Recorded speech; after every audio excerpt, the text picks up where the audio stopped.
Hello, hello, and welcome. Welcome back to Building 61. I'm Adam.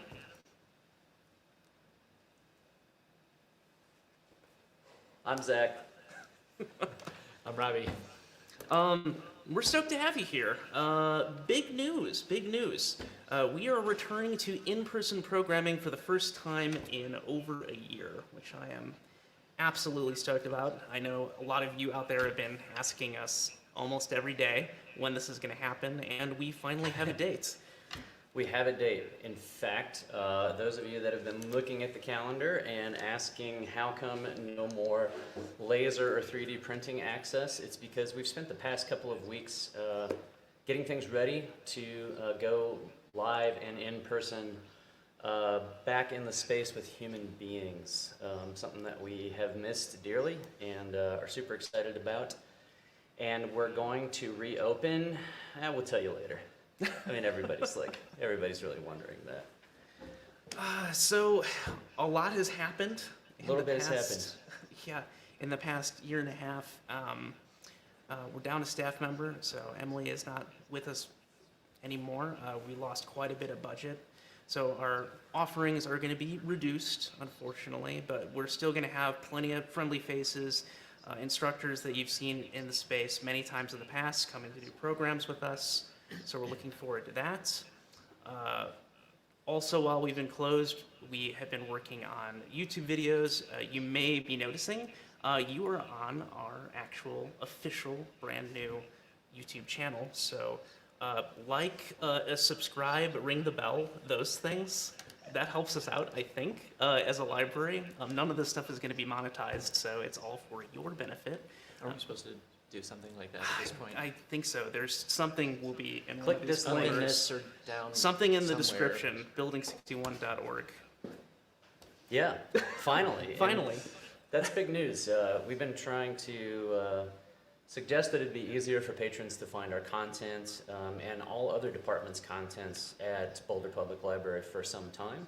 And through some sleight of hand, bribery or otherwise, Adam has finally gotten the communications department to let us take a chance at that. So hopefully easier to find all of the new content that we've been producing over the past year or so.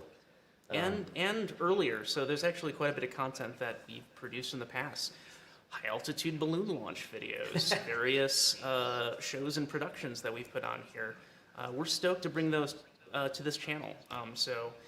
All the videos that are on the old Boulder Library channel, those are going to be there for a little while, but we're going to migrate that stuff over to this new space, so you'll be able to see that all here. And that's going to evolve as we go. We're pretty stoked about it.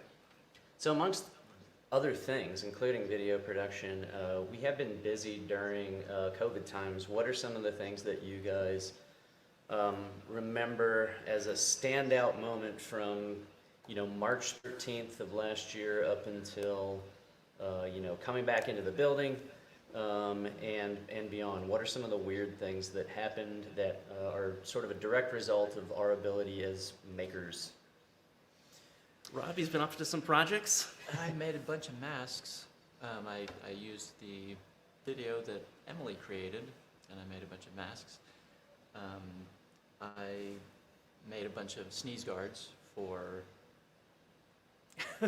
A variety of places. Made sneeze guards for here at the library and some of the other library locations, and also for the rec centers in town. Pretty busy. How many masks did you sew? I don't remember at this point. It was hundreds. Hundreds? Yeah. So hundreds of masks. Yeah. Adam, what's one of the weird things that you did during the dark times? We set up a lot of streaming programs, and actually, you're probably familiar with that because we had a brief series where we were doing community show and tell. So that was the thing we did. That's on the old channel. That'll migrate over to this new channel. Potentially, it's something we may bring back, but we have a lot of programming planned. And we also run a lot of virtual guided access. We ran a lot of virtual guided access. So virtual guided access, that has not been on the calendar for a couple of weeks now as we've been preparing to bring people back into the space. But virtual guided access in a nutshell was our best attempt at helping the public access the tools in the space. And that was limited under the circumstances to laser cutting and 3D printing. But we crunched the numbers today, and do you guys want to hear the numbers, the VGA numbers, the virtual guided access numbers? 11.5. It was exactly 11.5. You win a new car, Oh, yes. which you need desperately. No, That's true. the laser cutting guided access. So this is people who signed up and sent in design files, which were laser cut in various materials, plywood, acrylic, etc. We helped, and I'm doing this, about 532 people make projects since last August, I believe we started. And then we introduced 3D printing to that once we were masters at virtual guided access. And since October of 2020, we've had about 177 3D print jobs for a total of right around 700 people. So, not give yourselves a hand. That was that's nothing to scoff at. We managed to help about 700 people use just a fraction of the technologies that we have here in the space. And it was super cool seeing all of your projects. We made a lot of really interesting things. I know it may seem like when you were signing up for these virtual guided accesses, it was kind of like this tiny moment in a vacuum where you were interacting with us, but we were interacting with a lot of you, and we were doing a ton with the machines getting this stuff going. Some great, even in fact today, an artist named Jill Powers sent images of her completed work, which drew out over weeks and weeks and weeks because of the way that we were able to provide that service. But she makes these beautiful art books out of handmade paper, and she's got at least the first one done. And I think she's only got 30 more to do, so now she can come in and do them hands-on. It's super cool. Sorry, Jill, to take your studio away from you, but we enjoyed it. But the time has come on, let's not tell him yet. Okay. A couple days from now. Another weird thing that I have to recall is, yes, learning how to sew, using Emily's tutorial in my living room, but also 3D printing in my closet, which became sort of a competitive noise contest with my roommate who was a product manager, which means you talk to people all day long about pretty much nothing. But if anyone that you know is a product manager, all you need is a bottle of water and some, like, what do you call those no drowsy pills that you get at the gas station? I have no idea. No-dos. Okay. No-dos. All you need is some no-dos and a bottle of water, and you too can be a product manager. No sponsorships or endorsements. That's true. I think that's a general name. Building 61, brought to you by something. Caffeine. I don't know. Yeah, that's true. That's true. Seeds Cafe is coming back. Seeds Cafe is going to be open That's again on the exciting. 16th in some capacity. That is very exciting. I don't think I've had a decent cup of coffee since the pandemic. Since the Keurig I times. can't wait. I feel like we talk about it every day. I've been here. It's true. It's going to happen, and that will be another bonus. When we open on a date, near future date. Did we announce it at the beginning? I feel like we already said it. I don't think we've actually said it. And I feel like it's just driving some people nuts because they're probably just watching for us to say We that should date. we should tell them right now. Tell them. Go ahead. I can't.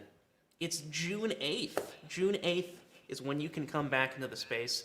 Go to the calendar at building61.org. It is there. That is where the full schedule of offerings is going to be. We'll talk about that in a little bit more detail later, where we show you how to find that and how that works. And for those of you who know, the schedule is live now. So there are, laser cutting, wood shop, CNC spots to sign up for immediately. They're ready to go for next Tuesday and Wednesday. And we are so excited to see all of you. Finally, It's been finally. far, far, far too long. It's really exciting. So for those of you who this is your first time interacting with the space, and this is a whole brand new thing for you, we'll talk about a little bit what we do. So Building 61 is a free community makerspace, essentially a workshop that is located in the north section of the main Boulder Public Library. It's right behind the theater, and we'll kind of show you where that is on our guided tour. And we do a lot of really cool stuff here. So we've got access, like Zach said, to 3D printing, laser cutting, woodworking, screen printing, sewing machines, a killer electronics bench, which is behind us here, and a whole lot more. So there's a ton of stuff that people can do in the space. We've seen amazing projects come out of here in the last 5 years, and it is going to be such a relief to have you all back into the space utilizing all the cool stuff that we have to offer. And we have some new stuff too for those of you who are quite familiar. But I think probably now's the time to dive into a tour. Does that seem right? Let's give them a tour. Let's give them a tour. Okay, Live tour. What could go wrong? we are going to now change cameras to my phone. So the quality is going to change, even though it's a nice phone. I don't know why. But we're going to try to make this work. So bear with us for a moment. And let's take a look. Whoa. Okay, I think we're sort of seeing something on the screen. Yes, we're live. I'm going to make this the full screen. Nope, wrong thing. Yes, there we are. Okay. Awesome. Fantastic. Tour time. Tour time, let's go. And I'm going to change microphones here, so audio is going to change a little bit as well. Off we go. Front. Into the front room.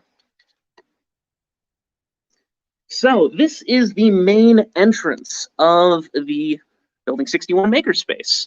In this room, you can see some of the 3D printers that we have to offer. We actually have some exciting new 3D printers that we're going to show you as well. These are our lull spots, and you can see that they have had quite a nice upgrade. And I might hand this over to Zach to talk about, since he's the one who did all the hard work on it. Thanks, Adam. Not all the hard work, actually. Adam coached me through one of the cooler things. Obviously, lights. So we can finally see inside the cases a little bit better. It's not quite as dark in there as these things chug away at their prints. Beautiful lights. They change colors. The colors don't mean anything at all. But another thing that they do, they're just beautiful. Thank you. Another thing that they do is we've hooked them up to some Raspberry Pi cams finally, and so we can sort of monitor how the print is proceeding from anywhere inside the building. And, you know, let's say in lieu of having an iPad available for your youngster, we can just have them watch 3D prints print all day. Now, another cool upgrade, speaking of 3D printing, come with me. This is out the hallway towards the restrooms for those of you that have never been here. But secret stash, up the stairs.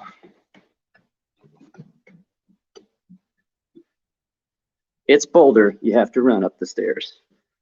Gonna open this door. Inside, you're gonna find some major upgrades to 3D printing, including a super high resolution resin printer. This printer uses a technology called DLP, or digital light projection. And what it does is it produces a cross section of light that prints super high resolution parts out of a vat of liquid resin. And that's part of the reason we keep it up here, sort of away from the general public. That is a big vat of goo that we'd really rather not have all over the space or all over the hands of youngsters. And secondly, thanks to a very generous donation from the Medtronic Corporation and their offices in Gun Barrel, we received a super high resolution FDM printer. This printer also produces a dissolvable print material, which means in the past we were limited to prints that would basically print one type of material all over. This is actually two types of materials. If you see this cool dragon skull, what's holding up the chin area and inside the top of the jaw and around the back of the head is a dissolvable plastic that basically lets us print any kind of geometry. And you can see there, this is really high resolution stuff, very cool. Also really strong parts. So we like fun parts, but also nice to do functional parts. So that's part of our new 3D printing setup. And now we're gonna go back downstairs. Who's next, Robbie? We're gonna go to the wood shop and talk about that. I'm gonna hand this over to you. Okay, now we're going back downstairs. That's towards the restrooms and the front of the theater and where the gallery is.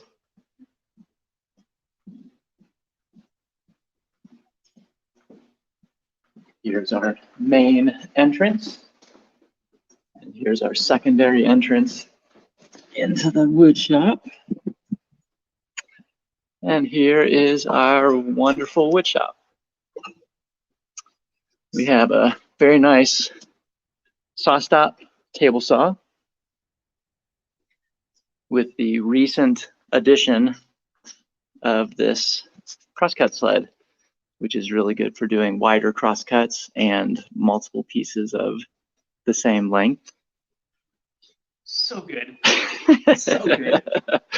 So that's pretty fun to use. We have a big bandsaw that we have set up for doing straight cuts and doing resaw cuts, which is just a specific kind of rip cut. We have a smaller bandsaw for doing curved cuts. We have a combination joiner planer machine that's used for dimensioning materials for fine woodworking projects. We have an edge sander that you sand edges with. We have our drum sander, which mostly we use it to sand wide faces. And we have an Adam. Who has a face? Who has a face. Boards have two faces. Adam has one. Thank you. This is our spindle sander, which we have different size spindles. It's set up for doing really tight concaves right now. We have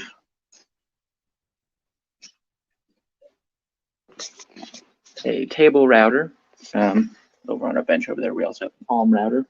A couple of other, oh my gosh, we have so many clamps. There are never too many kinds or quantities of clamps. Very, very useful. We have our drill press, which is good for doing specific depth of holes at specific angles.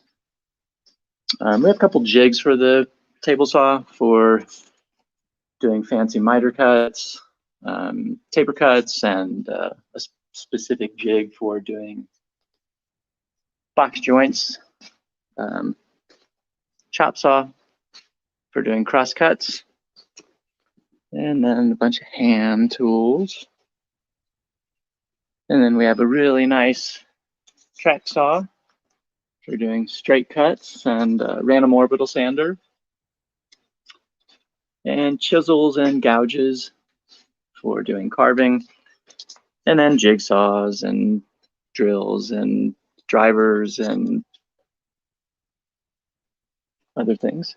And we have Zach and a huge CNC machine. Do you want to talk about the CNC machine? Yeah, sure. So at Building 61, we have a 5-foot by 8-foot shop bot CNC machine. For those of you that aren't familiar with CNC, basically what this is a router, sort of like this tool right here, but it's stuck to a robot. So we can write digital programs that take this machine and move it around and slice up very large pieces of material. So it's similar in that way to our laser cutting machines, which are one of the big highlights. And I'm going to turn you over to Adam Watts, I think, to talk about other stuff that's in the space, including those lasers. Yes. Okay, so some of you are probably very familiar with the main studio space here at Building 61. Right now, we've got a lot of film equipment set up. Yeah, this is where our little base of operations was. We're doing this. Pretty fancy. But the tools that we have in here, pretty cool. Probably the big highlight of the space are our two Epilog lasers. We have a 40-watt fusion machine. That's a 40 by 28-inch bed. We also have a rotary cutter attachment, so you can do cylindrical objects. We also have a 75-watt laser, which is 24 by 18 inches. So these things will cut wood, acrylic, and a variety of other materials, just not stone or metal or glass. In the past, you would have to take a tool orientation class to get access to these two lasers, but we have a brand new tool orientation video, which will be all you need to do to watch to get access to these tools through our schedule. So that's pretty new and exciting. We'll be talking a little bit more about that in a bit. You can see we've got a ton of materials here that are available for purchase, basically at cost. We sort of have various different sizes of this Baltic birch plywood, which you can purchase. You can also bring your own. We just ask that you check in with us for that. We have a wonderful fiber arts cabinet around this side of the room. So within this, thank you, Robbie, you can see some of our sewing machines and sergers within here. We also have a ton of individual bits of thread, notions, various supplies for everything that you could possibly need for doing mending or crafting your own garments or fabric projects. And in this corner, near and dear to my heart, is the screen printing equipment. So if you've ever wanted to make your own t-shirt or cool gig poster or any kind of one color print, that is what we have back here. So these screens get set up in our small dark room. Essentially, they're coated in a emulsion, and then we use a darkroom process to essentially knock out these areas, which creates a stencil that you can push ink through onto your print. And this screen just happens to be upside down, but just for demonstration purposes, that's cool. What am I missing? Oh, yes, there it is. There is the shirt. This is a design by Lowe. Low. What's up, Low? One of my favorite buildings. It's really, really cool. Here's our electronics bench, which we pointed out behind us. You can see on here, we've got various diagnostic tools, scopes, frequency generators, soldering irons, desoldering irons, battery power supplies, and this very cool other mill. This goes by a new name these days. It's I think a Bantam Tools micro mill, but this is a tool for milling circuit boards and other small components. So it's a very small version of the very big CNC machine that we have in the other room. We have hand tools, various supplies, button maker, fan favorite, big washout booth for screen printing, and a nice industrial sink. And I think that pretty much covers it for the basics in this room. Oh, safety supplies. We'll talk about some COVID expectations here shortly. Also, cool mask, which I think is alluding to what's coming next. Indeed it is, Adam. So we've been talking for a long time about possibility of having some metalworking stuff. While it is not live on the schedule yet, I do want to show you one of the cool things that we have prepared and just about ready to release for the public, which is why I'm wearing this cool welding helmet. Guess what I'm going to talk about? Come with me. Outside, beautiful Boulder, Colorado. In the parking lot, you will find inside of this trailer, which used to be just kind of lumber and plywood storage, we have built everything that you need and everything that we need to help you learn basic MIG welding. So MIG welding, it's going to be good for steel. It's going to be a pretty limited thing in the beginning, but we've got a cool chop saw here that we can use to cut basic materials. We've got all the safety gear, of course, in this cabinet. And up top, we have a MIG welder. So the MIG welding machine, quite simple. It's sort of like the lightsaber of welding. Everything sort of happens right here at the end of this torch. It's such a simple process. I've been wanting to introduce it to the Building 61 community for years. And we finally took some time to just set this space up so that we can work out here. I got to be honest with you, we're going to be behind some safety screens, but you will never find a more beautiful backdrop for a little bit of MIG welding. Totally expect that to be live and open for registration by the end of the month. And just super excited about all of the possibilities, doing a little bit of metal repair and metal fabrication with the community. Pretty stoked. That's the level of stoked that we're talking about there, people. Awesome. So I think it's a good time to step back and explain how all of this is accessed by the public. For those of you that have never been here, it's pretty straightforward, but there's some exciting things. We'll get our engineer here to switch us back over to the camera at the bench. Bear with us for 1 second.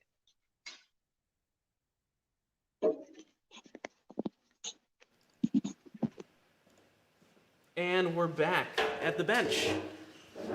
Or we're arriving at the bench. Yeah. We've arrived. We've arrived. That was a great tour, guys. Thank you very much. I'm excited about that crosscut sled. Obviously, I'm excited about welding. I'm excited about our new 3D printing tech. And all of our old tech, too, just like getting it back in the hands of people. So let's talk a little bit about what that programming looks like. How do people actually access this stuff?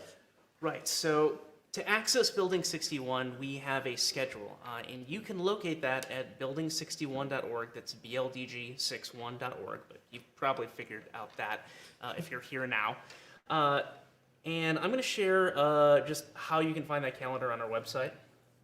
So, boom, full screen layout. You can see our website here at building61.org, and I will now navigate, if I can find the right tab. Yes. Okay, here we go. So on our webpage here, which is a subpage of boulderlibrary.org, you'll find here right below the cool gallery of fun stuff that we post to Instagram, this link to the event calendar, which takes us to this lovely, lovely tool that Emily Plotzer built for us, which takes all of the events that we post to the library calendar and organizes them by day, and it tells you how many seats are available for those individual types of events.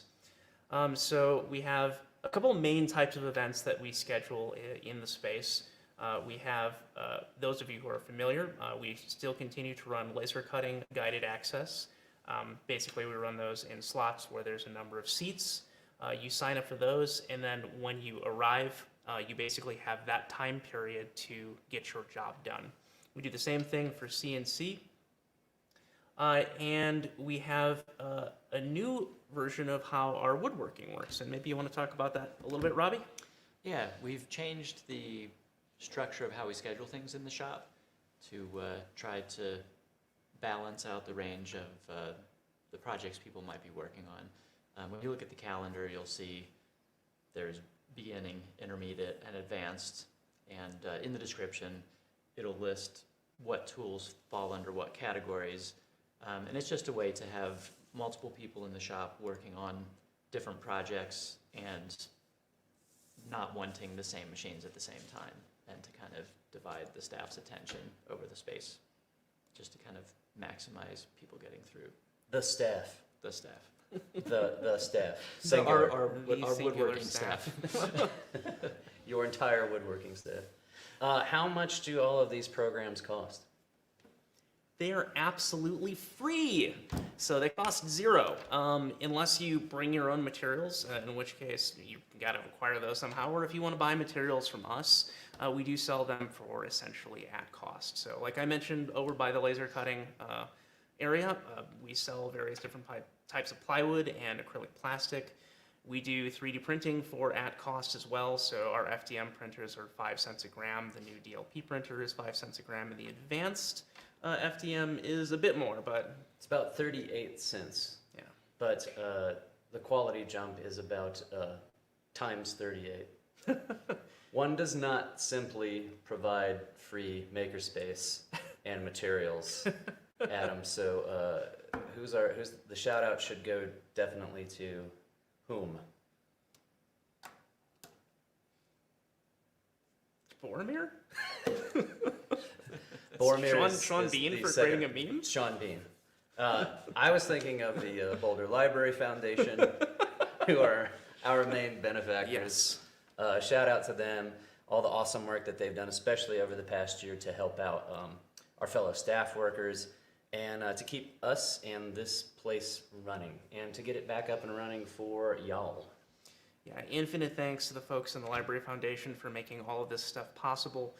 We would not have this space if it were not for their generous donation of funds so we could acquire all of the cool equipment that you see in here and making this space available to the public. They've done so much for our maker community. It's just amazing. We really, really appreciate it, as does our community. Pretty awesome. Cool. Let's talk about what things are going to look like for people when they come back. There's got to be a lot of questions. Obviously, we're all sitting here in close proximity to each other. How's that going to look for patrons as they come in? Right, so we're here behind closed doors in our pod, essentially, right now. But when we're opening the doors back up to the public, the staff, for the time being, is going to be masked. We are still in the midst of a pandemic, regrettably, and so we ask you to be conscious of that and be good stewards of our community and our space, observe social distancing, wear masks if you can. And it's not a requirement, but it is something that we would like you to do as respect for everyone. And that is going to be how it goes for essentially the next month. We know that everything is constantly in motion, so I don't really want to set any fixed dates on things, but it will evolve, and we'll see how things go. This is a momentous occasion for us. It felt really good to give that tour again after giving it essentially every day, multiple times a day, for quite some time. There's us again. There's us. On the screen, which has been, it is exciting to us. This is all very fresh feeling. It is, and it's been slightly terrifying to try and remember how to do our jobs in person. The space is looking really good. Some of the equipment has been like completely refurbished and is operating at tip-top shape. Going back to mask wearing, etc., you might notice some signage around the building. You might notice some areas that are closed off. It might not quite feel like the Boulder Public Library that you're used to, but just read the signage, ask the staff. We're all very excited to have you back in the space. And as Adam said, the situation is so fluid. We're hesitant to make plans just for the sake of making plans, but rest assured that when you come into the space, it will be as safe as we can possibly make it, and it will be operating on the guidelines that are set out by Boulder Public Library and the City of Boulder. So try and relax, enjoy it, come back into the space, and bring your ideas that you no doubt generated over the months that you were away. Looking forward to seeing what people bring to the table when they come back. Before I forget, access to the space, at least for the coming week, is right. a little bit weird. It's going to be a little bit weird. So we are in the north building. If you look at us on a map, where that N points up, don't go up. Go down. Go to the south. All entrance is going to be at first through the Arapahoe Street entrance. That's where the big glass conoid is, the big architectural piece. It's across the beautiful creek. You can still park on the north side if you want. We're just going to ask you to come through the entrance on the south side on Arapahoe Street. You will walk all the way across the library then to get to the north side. And this is going to be, we think, quite temporary. There are some very soon upcoming dates where the doors on the north side should be reopened. And I'm talking very soon, but again, I'm going to agree with Adam. We just don't want to put a pin on that exactly yet. So for now, go to the south side, walk across the beautiful bridge where the cafe is. If you're new to the building, we will have some signs out there to direct you into the space. When you see the beautiful LED light case display, you'll know that you're warm. You take a left, you can't miss the signage. You saw a little bit in the hallway. There's for the blue wall. Big blue wall that says a big Building 61 there. And we're back here salivating, waiting for you to come in. We won't be salivating. That seems like a bad thing to do. That'll be behind a during- mask. You won't Yeah, know. yeah. If it is, the mask should. We'll be hungry. We're just waiting for the cafe to absorb it. open. Yeah, right. So yeah, good reminder. Everybody, for the time being, is going to enter through the south side.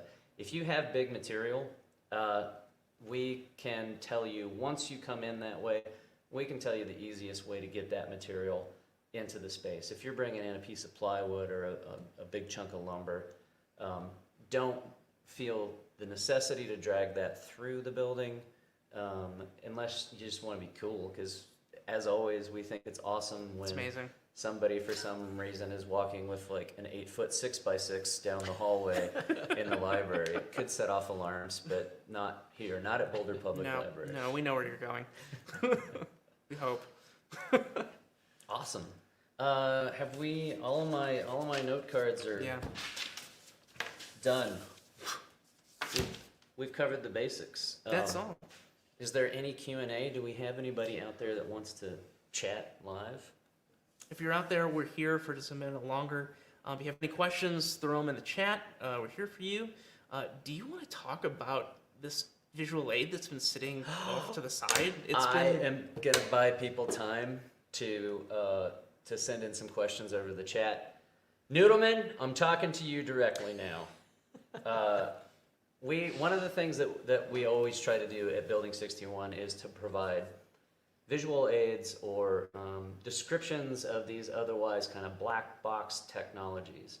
And I want to point out that all of those black boxes, this is the place where you come to look inside those boxes. And that's kind of what we do as a staff.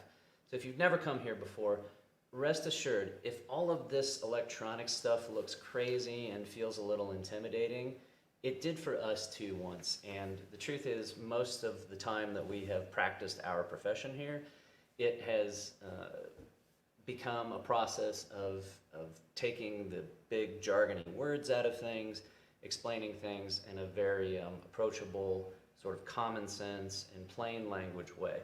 One of those things, which this guy had asked about for years, and this guy, we love him. I'm gonna be a little sarcastic here about how much work this guy has put us through to come up with this. So the question that he always asks is, Here we go. I'm just going to move this right in on the camera. the question that he asks is, how am I supposed to know how long it takes for a laser cut job to be finished? Now, if you buy the really super high-end machine, they include a clock, which is not that hard to calculate. If it was that hard to calculate, we never could have come up with what you're looking at here. Noodleman, we have finally figured out the formula for just our basic materials there. Now, we could do this formula for all of the materials, but we've figured out how long it takes to cut a certain length of material with each laser. So that is the thing that we sit here and do in the background for you, because we love you. So there's that one. And you said that's called the noodle method? This is the noodle method. Oh, that's a great name. Full-on noodle mania. Hashtag noodle method. The other thing that we do is, so along the same lines, this beautiful visual aid for just etching. So when you come into Building 61, you have a limited amount of time to work on anything. And that's not because, that's not for any other reason than that we want to get as many people, as many chances as possible to come in and get a taste of these things. Some people work through that process really easily, and they're able to draw out that process sort of incrementally over time. Some people will come in, and there's at least 2 patrons now who have purchased their own home laser cutters. Super cool. I'm And- jealous. Yeah, That's awesome. They have them at their own home studios and in their, like, in one case, like in their living room. We know who she is. But for those of you that are trying to figure out, the ropes, do I really want to invest in a laser cutter? I don't know. How long is it going to take to do something? We come up with these visual aids, and this is just one for how long it takes to etch over a certain area, and sort of a visual aid for explaining why, you can't do that 24-inch by 18-inch etch in one 20-minute session, because it will take an hour and a half. So these are the kinds of things that we come up with to help explain that. That and the noodle method. Yeah, so exciting stuff. I mean, a lot of that might be a totally foreign language if you haven't done a lot of laser cutting. I know some of our regulars are going to be really excited about that. And after you watch the laser cutter tool orientation video, and you come in and try this tool for yourself, this kind of information is really, really exciting to work with. And it makes us feel like useful nerds instead of just the luckiest employees in the city of Boulder, because we actually feel smart. I felt smart. It was cool. And It was an exciting moment. Like Zach brought the formula to me, and I was like, "You've done it. You've done it. We've turned lead into gold. Finally." Exciting moments. Oh, question from the chat. Adrian asks, "Can you laser print on suede, and can you bring your own?" Leather, yes. Yeah, so depending on the finish that's on the surface of the leather, your results might vary. So it's a good idea to have a little bit of a scrap material that you can try out just to make sure it's going to give you the results that you want to see. But it does work. Smells. It does. Smells pretty bad. It smells worse than that raccoon we tried to brand when we were starting that raccoon farm. Not as bad as felt. Felt does smell like really noxious burning hair. So it does. Yeah. So there's some strange odors that can come depending on the material that you're actually laser cutting, but it does work. I feel like Adrian's not gonna care. We know Adrian. She'll be like, I don't care. I'm gonna edge suede. We want to see it. We want to see this project. Bring it in. Bring it. Cool. There's no other questions in the chat right now. I mean, that was the obvious question. That was Can the you big laser question. edge suede? Yeah. We were totally ready for that one. Exciting. So I think this is a good enough time to wrap it up. You can always reach out to us. You can email us at building61@boulderlibrary.org. Feel free to comment on this video. We'll be looking out for it. And we... Watch for other video content that will be moving over from the main Boulder Public Library channel, which you should also check out. There's tons of good content, lots of story time, lots of stuff came out of the COVID times, a lot of online programming. Our online programming probably quadrupled over the past year. Building 61 will be at Building 61. Is that the name of the YouTube channel? Not yet. We require 100 subscribers to get that custom URL. We are at 42 as of the starting of this video. So nice. I don't know. Help us out. So 50... 58? 8? This is, we're good at Hang this. on. 58 subscribers. Keep a lookout for that. Again, where else can you learn about us? building61.org on Instagram, on Twitter. Who are we at the Instagram and the Twitter? Building61. At Building61. At it makes so much Building61. sense if you think about it. You can find us at Building61. All right. Thanks, everyone. See you next soon. week. Can't wait to see you.